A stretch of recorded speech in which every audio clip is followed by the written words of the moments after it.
మీరు చేసే like comment ద్వారా ఈ వీడియో అనేది ఇంకెక్కువ మందికి రీచ్ అవుతుంది. అది మాకు బాగా హెల్ప్ అవుతుంది.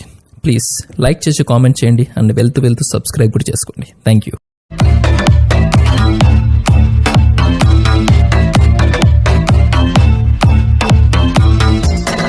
Hi friends, welcome back to my channel RSR bikes. Friends, ఈరోజు మనం చూస్తున్న వెహికల్ వచ్చేసి బజాజ్ డిస్కవర్ 100cc అండి. ఈ వెహికల్ మోడల్ వచ్చేసి 2014 మోడల్ అండి. రిజిస్ట్రేషన్ వచ్చేసి 2015 అండి. ఇక ఈ వెహికల్ కండిషన్ విషయానికి పూర్తిగా ఇన్ఫర్మేషన్ తెలుసుకునే ముందైతే ఫస్ట్ టైం మన ఛానల్ని కొత్త వాళ్ళు ఎవరైనా చూసేవాళ్ళు ఉంటే ప్లీజ్ ఛానల్ని సబ్స్క్రైబ్ చేసుకొని లైక్ అయితే ఇవ్వండి. మీరు ఇచ్చే లైకే నాకు ఎంతో యూజ్ఫుల్ అవుతుందండి. మీరు తప్పనిసరిగా అయితే లైక్ ఇవ్వండి, ఎందుకంటే ప్రతి వీడియోలో అడుగుతున్నాను. వీడియో స్టార్టింగ్లో లైక్ కొట్టండి ఫ్రెండ్స్ అని చెప్తున్నాను. మీరు కొట్టే లైకే నాకు ఎంతో యూజ్ఫుల్ అవుతుందండి. అందులోనూ మన ఛానల్ అనేది ఎక్కువ మందికి రీచ్ అవుతుంది. అందుకోసమే ప్రతి ఒక్కరిని లైక్ కొట్టమని చెప్తున్నాను ఫ్రెండ్స్. ఓకే ఫ్రెండ్స్, ఇక వెహికల్ కండిషన్ విషయానికి వస్తే 14 మోడలు 15 రిజిస్ట్రేషన్ అండి. లొకేషన్ వచ్చేసి ఆంధ్రప్రదేశ్లోని కడప జిల్లా కాజీపేటలో ఉందండి. ఈ వెహికల్ వచ్చేసి నా దగ్గర ఉందండి. కండిషన్ పరంగా అయితే సూపర్గా ఉందండి. ఈ వెహికల్కి వచ్చేసి నేను రీసెంట్గా అయితే ఫుల్ బోర్ అయితే చేయించానండి. కొంచెం ఖర్చు అయితే ఎక్కువ అయిందండి. బండి అయితే A1గా ఉందండి. ఇంజన్లో మీరు చేయి పెట్టిన అవసరం అయితే లేదండి. బండి చాలా నీట్ అండ్ క్లీన్గా ఉందండి.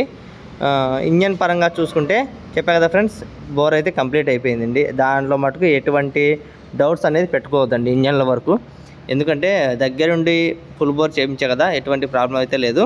ఇక టైర్స్ విషయానికి వద్దామండి. ఫ్రంట్ టైర్ వచ్చేసి 60%, బ్యాక్ టైర్ వచ్చేసి 70% అయితే ఉందండి. సెల్ఫ్ రన్నింగ్ ఉందండి. సెల్ఫ్ అనేది గేర్లో కూడా స్టార్ట్ అవుతుందండి. సెల్ఫ్ అంతా రన్నింగ్ ఉందండి. ఇండికేటర్స్, హార్న్ అన్నీ వర్క్ చేస్తున్నాయి. ఓన్లీ స్పీడోమీటర్ కేబుల్ మాత్రం వేయించుకోవాలి, అంతే అండి. ఇంకో ప్లస్ పాయింట్ ఏంటంటే ఈ వెహికల్కి వచ్చేసి రీడింగ్ అనేది కొత్త మీటర్ అనేది వేయించారండి. మొత్తం కొత్తది వేయించారండి. సీల్ మీటర్ మొత్తం కంపెనీది అయితే వేయించారు. ఇది ఇంతవరకు ఇంకా యూజ్ చేయలేదండి. మీటర్ కనెక్షన్ అయితే ఇవ్వలేదు. మీటర్ అంటే చాలా బాగుందండి. మీరు డైరెక్ట్ లొకేషన్కి వచ్చి వెహికల్ అనేది చెక్ చేసుకొని తీసుకోవచ్చండి. ఎటువంటి ప్రాబ్లం అయితే లేదు.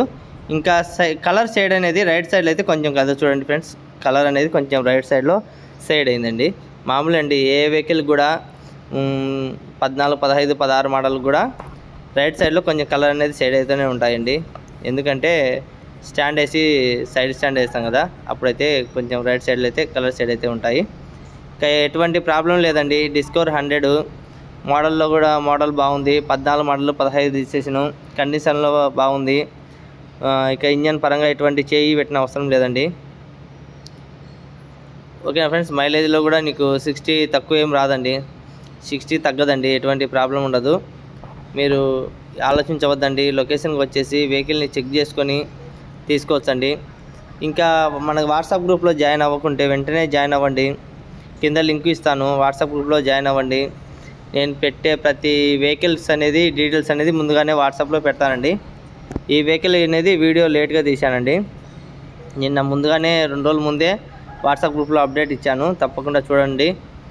ఈ వెహికల్ వచ్చేసి నేను ఫైనల్గా వచ్చేసి రేట్ వచ్చేసి 18,000 అయితే ఫిక్స్ రేట్ చెప్తున్నా ఫ్రెండ్స్. 18,000 మామూలుగా మార్కెట్లో ఈ వెహికల్కి మాత్రం 22 రేట్ ఉందండి. 14 మోడలు 15 రిజిస్ట్రేషన్ వెహికల్ వచ్చేసి డిస్కవరు 20-22 అయితే మార్కెట్ జరుగుతుంది.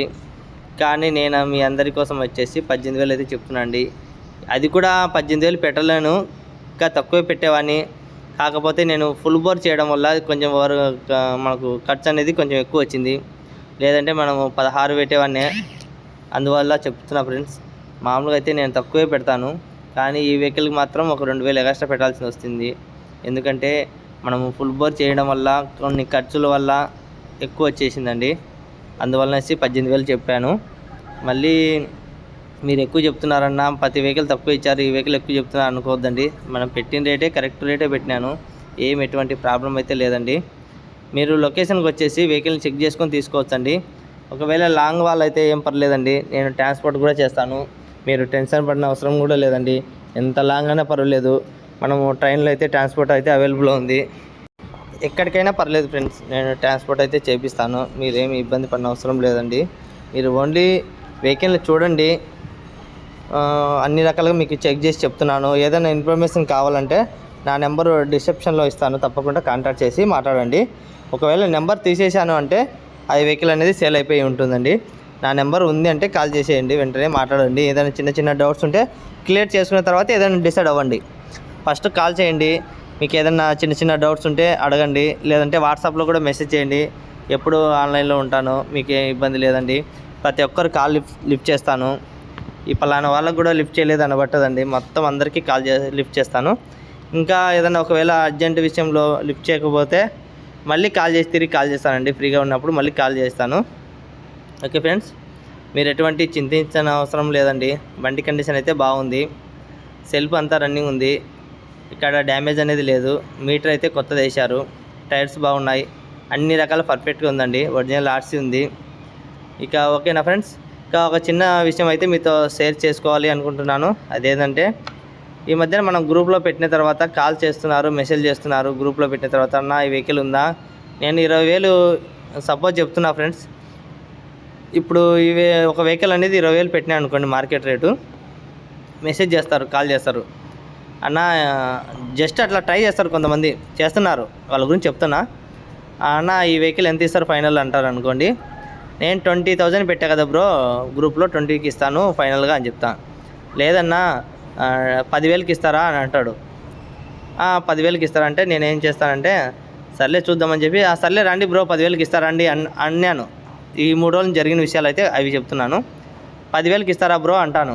అప్పుడు వాళ్ళు ఏం చేస్తారు, ఇదేంది ఇది 10,000కి చెప్పాడు, 10,000 ఒప్పుకుంటున్నాడు, దీంట్లో ఏమైనా ఫ్రాడ్ ఉందేమో, ఈ బండిలో ఏమైనా ప్రాబ్లం ఉందేమో, నేను తొందరగా టక్కున 10,000 అడిగాను, 10,000కి ఒప్పుకున్నాడంటే ఈ బండిలో ఏదో ప్రాబ్లం ఉన్నట్టు ఉంది అని వెంటనే అన్నా లేదన్నా నాకు వద్దులేనా అని కాల్ కట్ చేస్తున్నారు.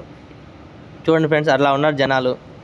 లేదంటే ఏదైనా ప్రాబ్లం ఉందా, ఏమైనా ఫ్రాడ్ ఉందని కూడా 2-3 మెసేజ్ చేసినారు. నిన్న ఒక బండికి ఒప్పుకున్నాను బ్రో ఫ్రెండ్స్, ఇట్లా పలానా రేట్ అడిగినారు, సర్లే ఒప్పుకున్నాను. టక్కున వెంటనే ఏమైనా ఫ్రాడ్ చేస్తున్నారా, నేను అడిగిన రేటుకి ఒప్పుకున్నారు మీరు అని అడిగారు ఫ్రెండ్స్. చూడండి, తక్కువ అంటే తక్కువ ఎందుకు ఇస్తున్నావని డౌట్ పడతారు, ఎక్కువ అంటే బ్రదర్ మీరు తగ్గించుకోలేదు, ఎక్కువ రేటు చెప్తున్నారు అంటారు. తగ్గించినా దెంగులే, అదేదో అంటారు కదా, తగ్గినా ప్రాబ్లమే, ఎక్కువ చెప్పినా ప్రాబ్లమే. అట్టుండే ఇప్పుడు ఉండే జనాలతో. ఏదోలే పాపంలే మన కోసం ఇంత దూరం వచ్చారు కదా అని ఒక వెహికల్కి నిన్నైతే తగ్గించాను. నిన్న జస్ట్ అయితే లైవ్లో ఒక జరిగిందండి ఒక మ్యాటరు. ఒక వెహికల్కి వచ్చారండి, నేను ఒక రేట్ చెప్పాను, వాళ్ళు కూడా ఓకే అని చెప్పి వచ్చారు. దానికి మనకు ఒక 2,000 తగ్గించారండి. వెహికల్కి వచ్చిన తర్వాత 2,000 తగ్గించారు. నేను డ్యూటీలో ఉన్నాను, పిల్లోని పంపించాను, కాల్ చేశారు. మనకు వాళ్ళకి వచ్చేసి ఒక 2,000 డిఫరెన్స్ అయితే ఉందండి. తిరుపతి నుంచి వచ్చారు, కానీ నేను అగ్రిమెంట్ అయితే 20 మినిట్స్ అయితే జరిగిందండి రేట్ కాడ అగ్రిమెంట్ అనేది. కానీ పాపం కదా, ఇంత దూరం నుంచి వచ్చారు మన కోసం, పోతే పోనీలే 1,000 నష్టం కదా, మళ్ళీ వేరే వెహికల్ వస్తుందని చెప్పేసి నేను ఆయన రేటుకే ఒప్పుకున్నా అండి. ఇప్పుడు ఆయన అడిగిన రేటుకి నేను ఒప్పుకున్నాను. మనకు వాళ్ళకు 2,000 డిఫరెన్స్ ఉంది, సర్లే పోనీలే అని చెప్పేసి. దాని తర్వాత ఏం జరిగిందంటే మీరే చెప్పండి ఫ్రెండ్స్, ఇప్పుడు అతను తీసుకోవాలన్నా లేదా చెప్పండి. 1/2 అవర్ అగ్రిమెంట్ చేసిన అతను, నేను 1/2 అవర్లో ఏదో నన్నే సర్లే అని నాకే కన్ఫ్యూజ్ చెప్పుకొని నేనే నా మనసుకు నేనే చెప్పుకొని సర్లే అబ్బా మనం తిరుపతి నుంచి వచ్చారు కదా మన కోసం అని చెప్పేసి సర్లే ఒప్పుకున్నా అండి. నేను డ్యూటీలో ఉన్నాను, వాళ్ళతో ప్రశాంతంగా అయితే మాట్లాడినాను, సర్లే అని ఒప్పేసుకున్నాను. తర్వాత ఏం జరిగిందో తెలియదు, ఒక 5 నిమిషాలు ఫోన్ చేసి అన్న వద్దులే అన్న అనేసి కాల్ కట్ చేసినాడు, వెళ్ళిపోయాడు. చూడండి ఫ్రెండ్స్, మీరే చెప్పండి న్యాయం ఎట్లుందో. జనాలకి ఎట్లుందంటే, నేను వచ్చిన వాళ్ళను రిటర్న్ పంపకూడదు అనే ఉద్దేశంతో వెహికల్ అనేది వాళ్ళ రేటుకి ఒప్పుకున్నాను. నా రేటు దిగి వచ్చి, నా రేటు కాదని వాళ్ళ రేటుకి దిగి వచ్చి ఒప్పుకున్నాను. కానీ అతను ఎందుకు వద్దని 1/2 అవర్ అగ్రిమెంట్ చేసిన అతను, నేను లాస్ట్కు తన రేటుకి దిగి వచ్చి ఒప్పుకునేసరికి ఎందుకు వద్దనుకున్నాడో నాకు ఇప్పుడు కూడా అర్థం కావడం లేదు. ఇప్పుడు అతను కూడా వీడియో చూస్తూ ఉంటాడేమో అనుకుంటున్నాను.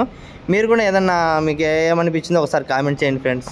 ఎందుకంటే అతను అడిగిన దాంట్లో పద్ధతి ఉంది, నేను అడిగిన దాంట్లో పద్ధతి ఉంది. కానీ లాస్ట్కు అతని రేటుకి నేను దిగి వచ్చినాను, ఒప్పుకున్నాను. సర్లే బా ఇంత దూరం వచ్చినావు కదా, అగ్రిమెంట్ చేస్తాను కదా, ఇస్తాలే అని చెప్పి ఒప్పుకున్నాను 1/2 అవర్ తర్వాత.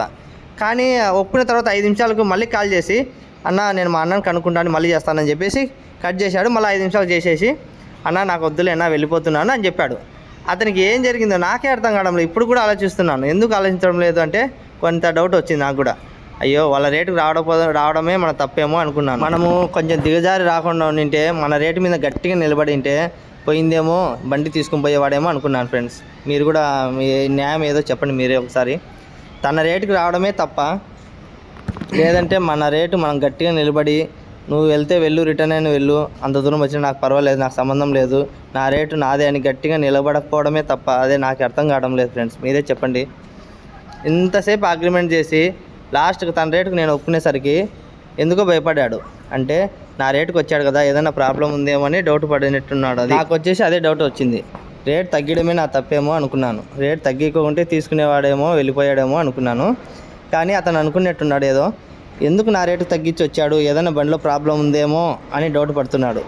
చూశారు కదా ఫ్రెండ్స్, రేటు తగ్గిస్తే ఒక ప్రాబ్లం, తగ్గించుకోకుంటే ఒక ప్రాబ్లం. తగ్గిస్తే ఎందుకు తగ్గించారు, ఎందుకు అంత తక్కువకి ఇస్తున్నారు, బండిలో ఏదైనా ప్రాబ్లం ఉందా అనే డౌట్ అనేది ఎవరికైనా వస్తుంది. కాకపోతే తగ్గించుకోకుంటే ఎందుకు బ్రో అంత దూరం నుంచి పిలిపించినావు, కనీసం మీ సబ్స్క్రైబర్లము కొంచెమన్నా తగ్గియరా అని అంటారు, అట్లా అడుగుతారు. తగ్గించుకోకుంటే ఇట్లా డౌట్ పడతారు. ఎందుకు తగ్గిస్తారు, ఏదైనా ప్రాబ్లం ఉందా బండిలో, ఎందుకు తక్కువకి ఇచ్చారు అనే విధంగా మళ్ళీ ఆలోచిస్తారు. అట్లా నాకే అర్థం కావడం లేదు, ఈ నిన్న నుంచి నాకే అర్థం కావడం, ఏం అర్థం కావడం లేదు అసలు. ఇంకొక విషయం చెప్పడం మర్చిపోయినా ఫ్రెండ్స్, రేపు వచ్చేసి Honda Livo 2017 blue colour vehicle వచ్చేసి మీకు బంపర్ ఆఫర్తో వస్తున్నాను. తప్పకుండా మిస్ కాకుండా చూడండి ఫ్రెండ్స్. 2017 హోండా లివో సూపర్ కండిషన్లో ఉందండి, బ్లూ కలరు. ఇంతకుముందు నేను ఒకటి సేల్ చేశాను, మంచి దానిపైన వచ్చి కామెంట్ బాగా వచ్చాయి, రెస్పాన్స్ కూడా బాగా వచ్చిందండి. అలాంటి వెహికల్ మళ్ళీ ఈరోజు వచ్చిందండి. రేపైతే కంపల్సరీగా వీడియో తీసి పెడతాను. అలాంటి మంచి వెహికల్ నాకు కూడా దొరకదండి, మంచి కండిషన్లో ఉందండి, పికప్ కానీ అన్నీ పర్ఫెక్ట్గా ఉందండి. సింగిల్ ఓనరు, ట్రాన్స్ఫర్ కూడా ఉందండి. ఆర్సీ నేమ్ ట్రాన్స్ఫర్ కూడా కంపల్సరీ చేయించుకోవాలి. Single owner, original RC, net cash vehicle, transfer ఉండే వెహికల్ రేపు రాబోతుంది. తప్పకుండా చూడండి ఫ్రెండ్స్. Honda Livo 2017 model. తప్పకుండా మిస్ కాకుండా చూడండి ఫ్రెండ్స్. మంచి కండిషన్లో వెహికల్ వస్తుంది. తప్పకుండా రెస్పాన్స్ ఇవ్వండి, కామెంట్ చేయండి. ఇలాంటి మరిన్ని వీడియోస్ చూడాలి అనుకుంటే మన ఛానల్ అయితే సబ్స్క్రైబ్ చేసుకోండి. Okay, bye friends.